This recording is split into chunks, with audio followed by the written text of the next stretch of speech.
اگر ہم ضلالت و گمراہی سے بچنا چاہتے ہیں تو کوئی راستہ نہیں، میں کچھ کر لوں چاہے، ایک ہی صرف راستہ ہے، وہ ہے کہ انی تارکن فیکم الثقلین کتاب اللہ و اطرتی اہل بیت۔ اس کے علاوہ کوئی راستہ نہیں۔ اگر ہوتا کوئی راستہ تو حضرت ضرور بتاتے۔ ضلالت و گمراہی سے اس کے علاوہ نہیں بچا جا سکتا۔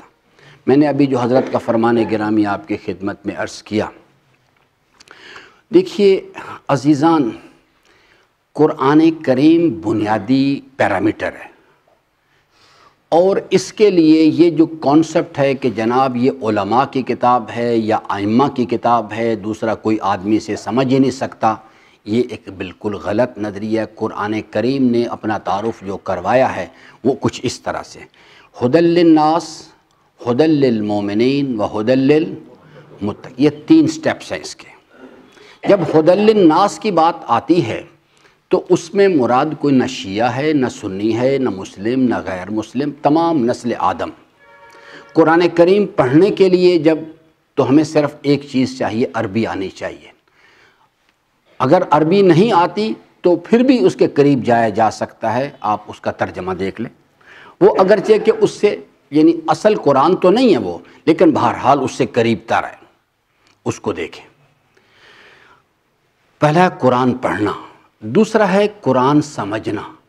قرآن کریم سمجھنے کے لیے انسان کو عربی فائدہ نہیں پہنچاتی۔ نہ میں 5 سورت جیب میں رکھ لوں، قرآن سر پہ اٹھا کے رکھ لوں۔ قرآن سمجھنے کے لیے ایک اور راز ہے جو قرآن نے خود بیان کیا ہے۔ وہ کیا چیز ہے؟ لا یمسہ الا یہ جو قرآن کریم ہمارے پاس یہاں رکھا ہوا ہے، یہ بھی قرآن کریم ہے، مگر یہ قرآن کا وجود کتبی ہے، یہ قرآن کا وجود حقیقی نہیں۔ وہ جو وجود حقیقی ہے وہ کتاب مکنون میں ہے کہیں، اور اس وہاں تک رسائی حاصل کرنے کے لیے انسان کو طہارت چاہیے۔ طہارت کون سی؟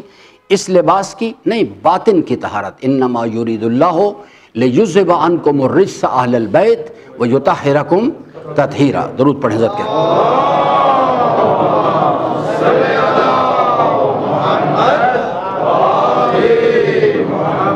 اس کے لیے طہارت چاہیے۔ رجس کیا چیز ہے؟ رجس بھی سمجھ آنی، یہ گناہوں کے شوق رجس ہیں، گناہوں کی تاریکی، گناہوں کا ارتکاب رجس ہے، اللہ کے دشمنوں کی صحبت کے شوق رجس ہیں، نواز شریف کے بارے میں نرم خیالات یہ رجس ہیں، زرداری کے بارے میں نعرہ زنی ایک رجس ہے۔ یہ جب تک اس سے انسان اپنے آپ کو دور نہیں کرے گا، اس وقت تک انسان کبھی بھی قرآن کو نہیں سمجھ سکتا۔ جن قلوب میں دنیا کی محبت کا رجس پایا جاتا ہے، اللہ تبارک و تعالیٰ نے ان قلوب پر اپنے کلام کا فہم حرام قرار دے دیا ہوا ہے۔ بس ایک اصول یاد رکھیں اس کو، میں سب کچھ کر سکتا ہوں لیکن یہی نہیں کر سکتا۔ قرآن پر عمل کرنا ہے، مجھے سمجھ بھی آ گئی بات کی۔ قرآن کریم پہ عمل کرنے کے لیے جس کا کلام ہے، کلام کس کا ہے؟ اللہ کا، اس کے جلال و جمال کا یقین چاہیے۔ اگر میں فہم بھی حاصل کر لوں تو مجھے پھر عمل کب کروں گا؟